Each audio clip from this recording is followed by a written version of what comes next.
नमस्कार, मैं हूं प्रियंका। आप देख रहे हैं वीडियो भारत। रूस और यूक्रेन के बीच युद्ध शुरू हो चुका है। इसके चलते न सिर्फ वैश्विक राजनीति पर असर दिख रहा है, बल्कि आर्थिक गतिविधियां भी प्रभावित हो रही हैं। दुनिया भर के शेयर बाजार को झटके लगने लगे हैं। क्रूड ऑयल के भाव $100 के करीब पहुंच चुके हैं, जिसका असर दुनिया भर में तेल की कीमतों पर दिख रहा है। भारत की बात करें तो रूस और यूक्रेन ही दोनों देशों के साथ कारोबारी संबंध है और देश का करीब 1.5% कारोबार इनके साथ होता है। भारत रूस से करीब 60 से 70% डिफेंस इक्विपमेंट की खरीदारी करता है, लेकिन दोनों देशों के बीच का कारोबार सिर्फ यहीं तक सीमित नहीं है, बल्कि आम लोगों की जीवन से जुड़ी चीजों का भी कारोबार होता है, जो मौजूदा संकट के समय प्रभावित हो सकता है। रूस और यूक्रेन के बीच तनाव के चलते कोयला महंगा हो सकता है, इससे बिजली की लागत भी बढ़ सकती है। बता दें कि भारत दुनिया में कोयले का तीसरा सबसे बड़ा आयातक है, जबकि रूस कोयले का सबसे बड़ा निर्यातक है।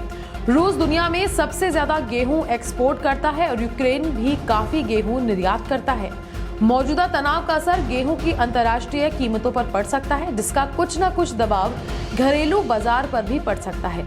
रूस और यूक्रेन दोनों देशों से भारत खाद और मेटल्स का इंपोर्ट करता है, जिसके भाव में उछाल दिख सकता है। भारत रूस से सीधे सीधे तो ज्यादा तेल इंपोर्ट नहीं करता, लेकिन रूस दुनिया में क्रूड ऑयल का तीसरा सबसे बड़ा एक्सपोर्टर है। यही वजह है कि रूस यूक्रेन के संकट का असर तेल के भाव पर अभी से दिखने लगा है।